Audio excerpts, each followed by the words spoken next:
इस एपिसोड के शुरुआत में चेंग रोलन को डोंग से मिलवाती है। यहीं पर चेंग रोलन को सब सच बता देती है। रोलन कहती है कि हमें पता भी नहीं था कि डोंग के साथ ये सब हुआ है।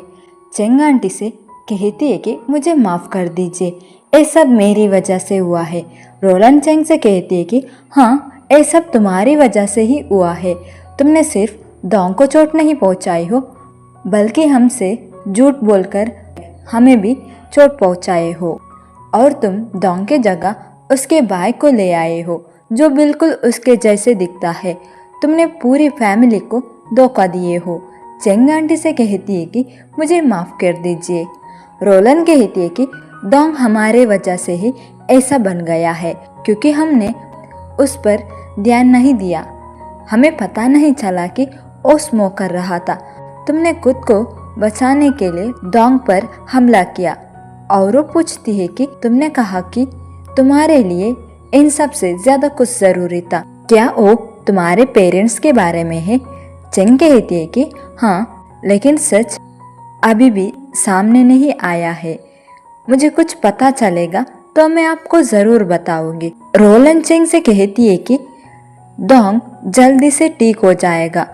जो नाटक तुम्हारे और रेन के बीच चल रहा है उसे खत्म करना होगा। माँ की हॉस्पिटल आने से पहले इसे हैंडल कर लो। चेंग हाँ कहती है। तभी रोलन वहाँ से जाती है।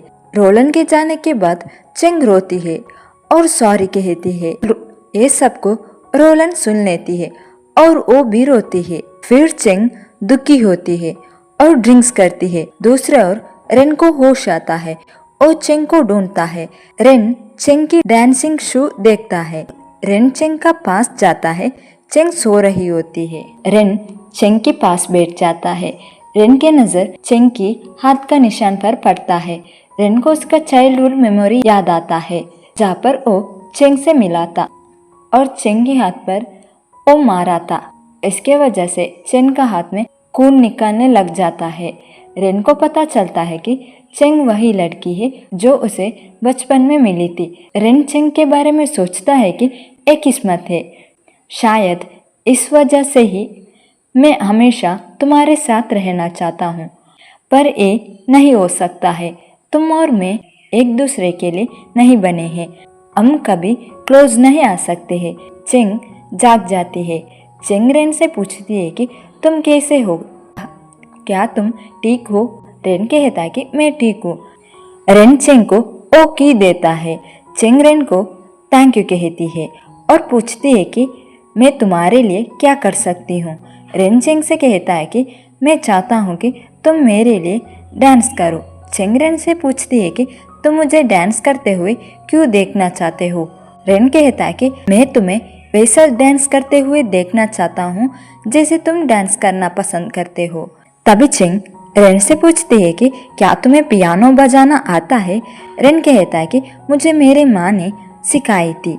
रेन पियानो बजाता है और चेंग डांस करती है। चेंग डांस खत्म करती है और रेन से पूछती है कि तुम्हारा प्लान कैसे चल रहा है? रेन कहता है कि ठीक चल रहा है।